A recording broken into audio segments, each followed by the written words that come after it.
Hey guys, Dan, Warpaint JKU. So it's time to maybe grab a welder. Well, in this video, I'm gonna do a welder review on the Harbor Freight Flux 125 welder. Let's check it out.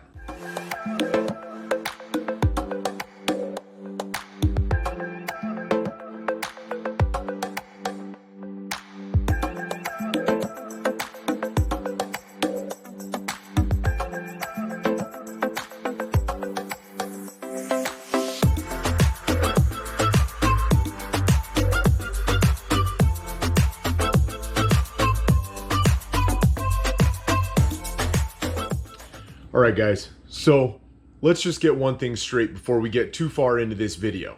The Harbor Freight Flux Core 125 welder is a great welder for a beginner welder. It's a great welder for somebody who wants to do some outside repairs at their home. We'll talk about why in just a few minutes. It's also a great welder for somebody who wants to just, like I said a second ago, learn how to stick a couple pieces of tube together. If you want to take your off-road vehicle or your Jeep to the next level, you're going to need to learn how to weld.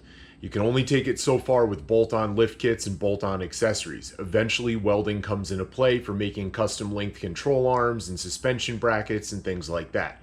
Welding is definitely an awesome skill to have, and it can be very affordable with the addition of Harbor Freight's Flux 125 welder. Now, when I was first learning how to weld, and the first welder that I actually went out and purchased on my own was from Harbor Freight. It was just the older model of this welder right here. Now, one of the awesome things about Flux Core is the fact that you do not need a shielding gas, okay? That makes it a lot more portable of a welder because you don't have to haul around a heavy shielding gas tank. And although those tanks do come in different sizes, they add a lot of weight. And they also add some cost, right? The initial investment on getting one of those tanks can be a little bit expensive. Right? But with Flux Core, you don't need it. Now, there are some negatives to Flux Core, but the positives far outweigh the negatives when you are first learning how to weld. Now, with that said, I mentioned a second ago being able to do some outside repairs on your home, something like maybe a chain link fence, right? Or a gate. Using a Flux Core welder outside is a perfect place for it, because with shielding gas, when it's a little breezy or a little bit windy outside, it's going to blow away that shielding gas and it will contaminate your weld. But with Flux Core, that's a non-issue. If it's a little bit breezy or a little bit windy, it has absolutely no effect on the weld when you're using Flux Core.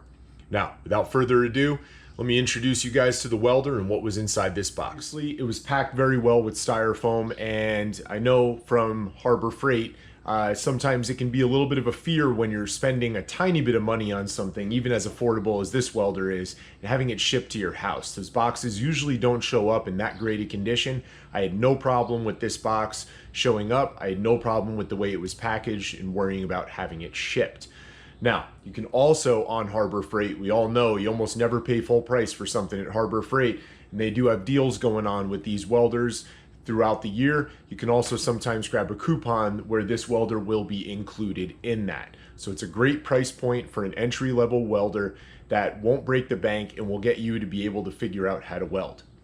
Now, this YouTube video is not going to teach you how to weld. I will show you a couple of basic things, and I will show you this welder in working form, but I'm not going to teach you how to weld. There are a ton of YouTube videos out there that will teach you the basics. But one of the really cool things about this welder is it's pretty much designed for someone who's a beginner to it.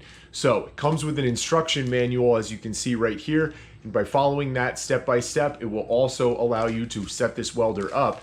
And one of the other cool things they include is a chart that basically shows you what maybe a good weld looks like and what maybe some bad welds look like. And it also gives you an idea of what you would need to do to adjust the settings on this welder to maybe correct them based on the way the weld looks. So you can simply match your weld to one of the photos and be able to kind of start to troubleshoot it, even if you're a beginner. Okay, so this is going to be the Chicago Electric Flux 125 welder. Now, flux just simply means you do not need a shielding gas. It's a different kind of wire, okay? You have your on-off switch. You have a light here for when the welder itself starts to overheat and get a little hot. this will light up. The welder simply will not work for a few minutes until the fan inside cools it down. That's called the duty cycle. I'm not going to get into that. As a beginner welder, this will be perfectly fine for your needs. Now, one of the differences between this welder being a beginner welder and some of the others being a little bit more advanced is your wire speed and your heat. Now, the wire speed setting over here goes from 0, it's a knob, it goes all the way to 10. Obviously, you would turn up your wire speed for a number of different situations or turn it down. Some of the higher end welders have a digital readout so you can really fine tune it. This doesn't, but again, for welding basic stuff and just learning, this is perfectly fine. Now, over here, for your heat, all they have is a maximum and a minimum switch. Usually on higher end welders, you'll also have a dial with another digital readout that would explain to you and allow you to fine tune it. This you would basically set to the minimum section for thinner steel and maximum when your steel gets a little bit thicker. I wouldn't use this welder to build anything that your life is going to depend on. Suspension components carrying you down the highway, things like that. Why? Simply because this welder, again, as we had just said, you're going to have trouble dialing it in specifically to make sure that your welds are the types of welds that you would trust your life with.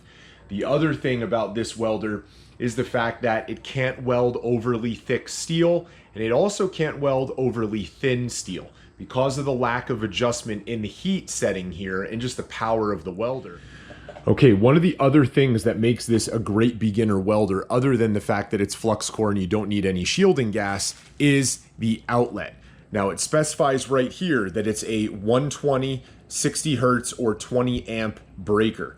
Now you can run this off of pretty much almost any breaker in your fuse panel, especially if it's on the minimum setting. If it's on the maximum setting, you're definitely going to want a 20 amp.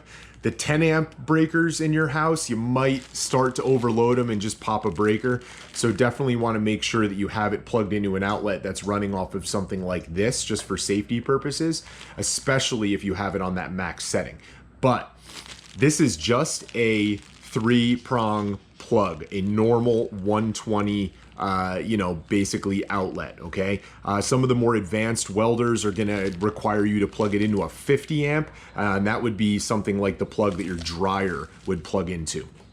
Now, the other cool thing about this, and this is just something that's been changed since I was using this welder many years ago, is the torch. The torch comes with a tip in there. I don't know if you can see it. It comes with one already installed. It came with another one in the box.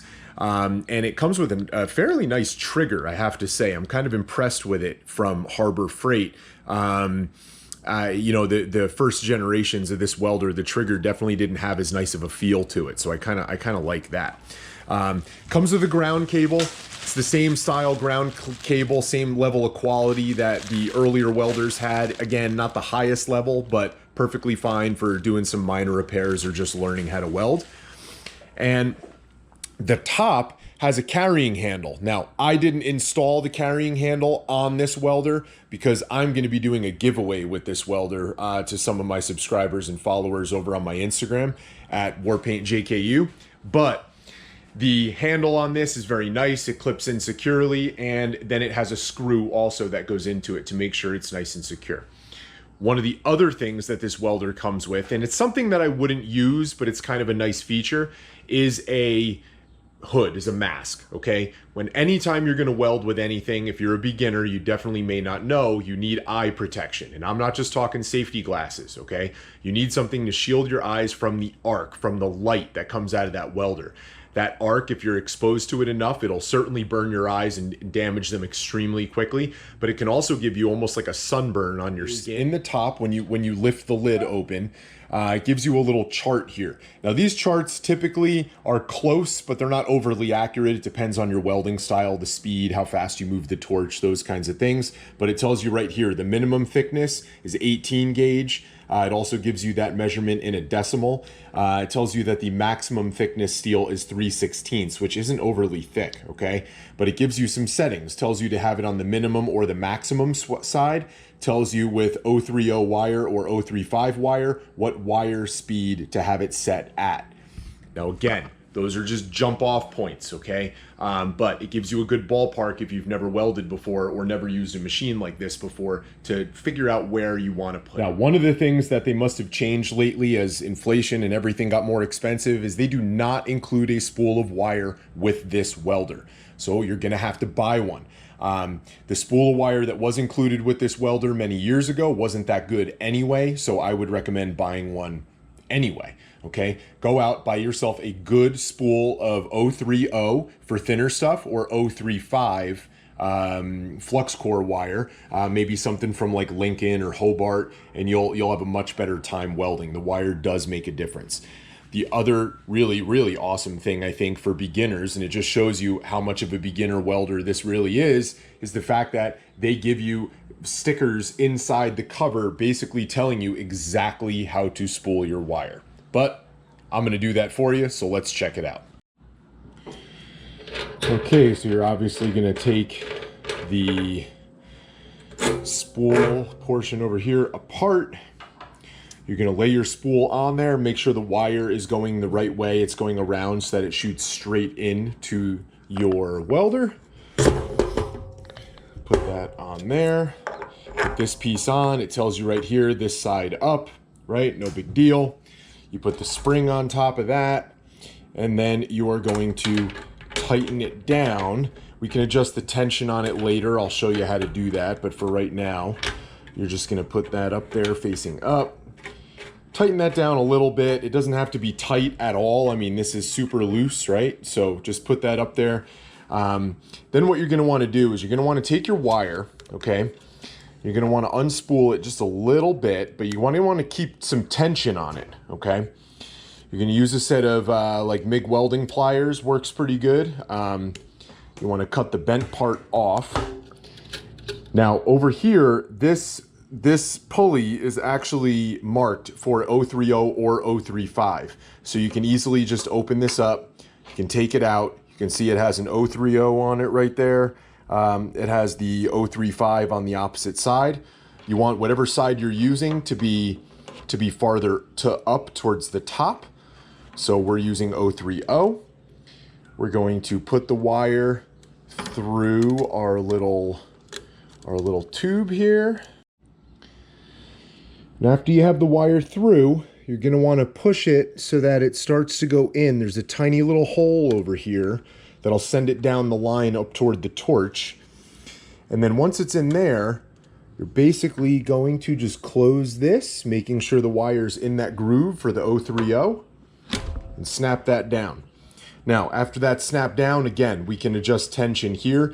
The tension here that you just want to make sure that this spool doesn't unspool because it is wire, it's kind of spring rated. You just want to make sure there's enough on it so that it doesn't unspool on its own. Once your welder is plugged in, you're going to want to flip it to the on position. You can hear it starting up there. You want to take your wire, your welder, your torch, and you want to hold it basically as straight as you can and then pull that trigger. And it will feed that wire through this torch. Now, simply because you are feeding it through, we can turn the wire speed up a little bit, make it go a little faster. So we want to take this out. We want to take your tip out, okay? Pull the trigger and it'll slide that wire right through the end. I'm sure you can see that there, especially behind my hand, right? We're going to slide the tip back over.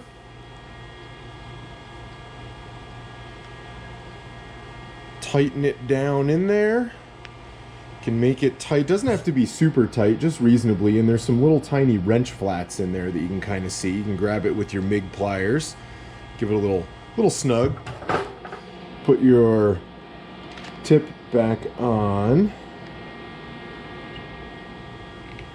Okay, that just threads on, and now you have your wire spool. Now, the cool thing about these pliers is they kind of give you an idea here. They have a cutter on this side, which is flush, but on this side, there's like a little hole in there, right? So it allows you to actually stick your torch up against that little hole right there, and then you can snip off the excess wire out the back, and it kind of sets it up with your stick out being a little bit closer to what it should be. you want to do is you want to adjust the tension here, because the tension on this squeezing that wire is what's going to determine whether that wire, these wheels as they're going, are able to slip and not actually push the wire through. You don't want that to happen. An easy way to make sure that you have good tension is to take your gun, all right, put your wire towards the floor and pull the trigger. And the wire should come out, hit the floor, and actually start to bend the wire. If that doesn't happen, if you hear the machine still going but there's no wire being pushed out, you need to tighten the tension down a little more. See how it bent the wire like that? That means my tension is good. So we can cut that wire down so we have the right stick out length, and we're almost ready to weld. All right, so now anytime you're ever gonna weld, you would definitely want to wear the proper safety gear, like I had said before. They make sleeves that you can pull on over a short sleeve shirt, but at a minimum, you're definitely going to want to make sure you have long sleeves on, maybe a welding coat. You're going to want to make sure that you have a nice set of welding gloves, not just any glove, because this will get extremely hot. And you're going to want to make sure that you have a welding hood, right? Now this hood allows it to basically go on top of my head like so, and it flips it up, allows me to still wear my glasses. I can put it down like that, and I can still be able to use both my hands, okay? That's why you're definitely gonna wanna wear something like that. Now, you'll notice that I'm in short sleeves, I'm in shorts, I have sneakers on, I don't have boots on. It's only because I'm laying a very quick, short little bead here just to show you guys how to weld. This is not the way that I weld when I am underneath my off-road rig or doing any sort of other project. Okay, now for demonstration purposes, all right, I have the welder switched on, I have the wire speed set pretty low for the thickness of steel that I have, and I have my ground clamp attached to the piece of steel that I'm welding to. I'm gonna lay a nice little short bead on here, and then afterwards we'll talk about why it could be better.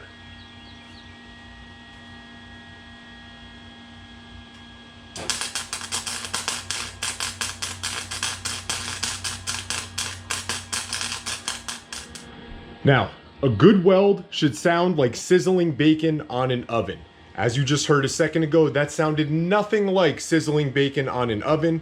And you, if anything, saw, hopefully with the light, maybe little pops of light. It was not a steady, nice sizzle, okay? Let's check out what that weld looked like. That is not a weld that you would ever want to see on anything, okay? That weld would not work. The wire speed was way too low, the heat was way too low. So we're gonna turn everything up and we're gonna compare again.